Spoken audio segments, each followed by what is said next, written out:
Welcome back.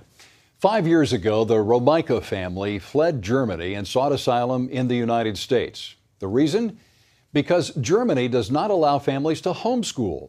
They were granted asylum by a U.S. judge, but the Obama administration reversed that ruling and wants to deport them back to Germany and persecution. Dale Hurd reports.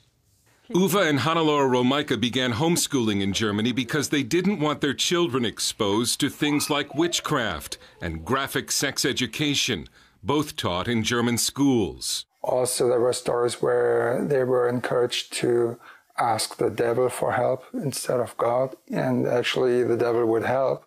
We found out what is in the textbooks.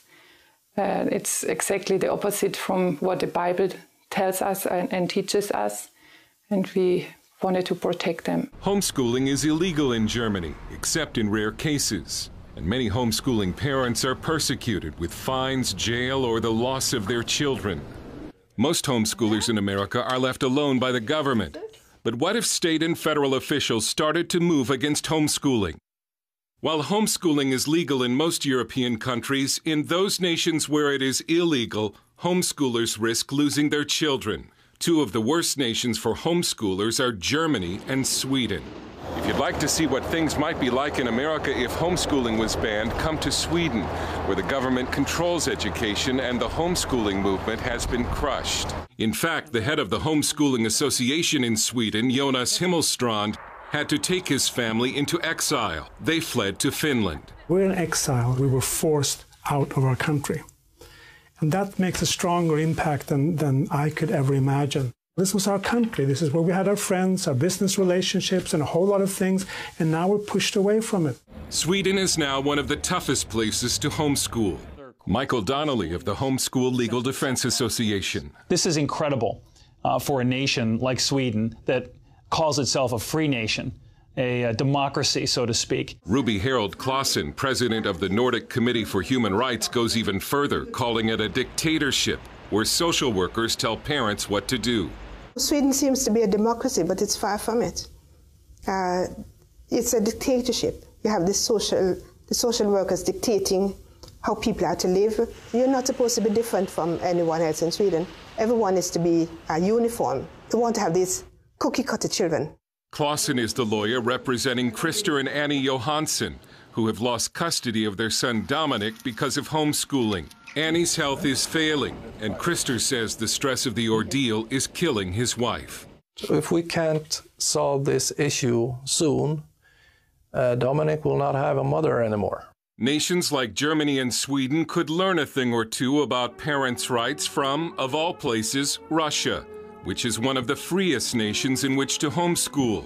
Pavel Parventiev is a Russian family policy expert. We have a complete freedom of home education in Russia in terms of legality. The Russian Federation is sort of champion of human rights in this particular area. So, of course, I think it is a good example both for Germany and Sweden and other countries where home educators are persecuted. German homeschooler Jürgen Dudek has been taken to court every year for the past 10 years by the Jugendamt, or youth office. The youth office, I used to call it the Gestapo for the young.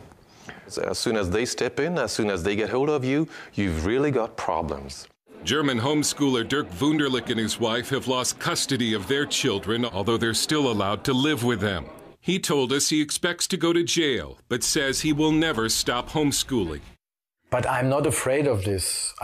It's only sad for my family, but I go laughing. You can do what you want. My children don't go to school. In America, a red flag went up when the Justice Department argued in the Romeike case that homeschooling is not a fundamental human right. A source close to the case told us the White House cares more about relations with Germany than the rights of a family. And asylum for the Romeikes might open a floodgate of refugees from Germany, further embarrassing the German government. Uwe Romeike, who makes his living as a piano teacher, knows what to expect if they're deported to Germany. First, they would fine us with increasingly high fines, and they would threaten us to take away custody. There might be jail time too.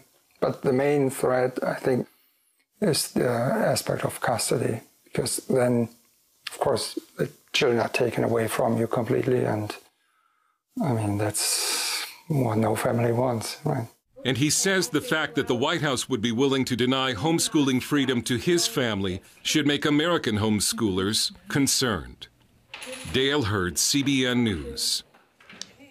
We would like to know what you think of the Obama administration's stance on this case. You can post your comments on our CWN Facebook page. We'll be right back.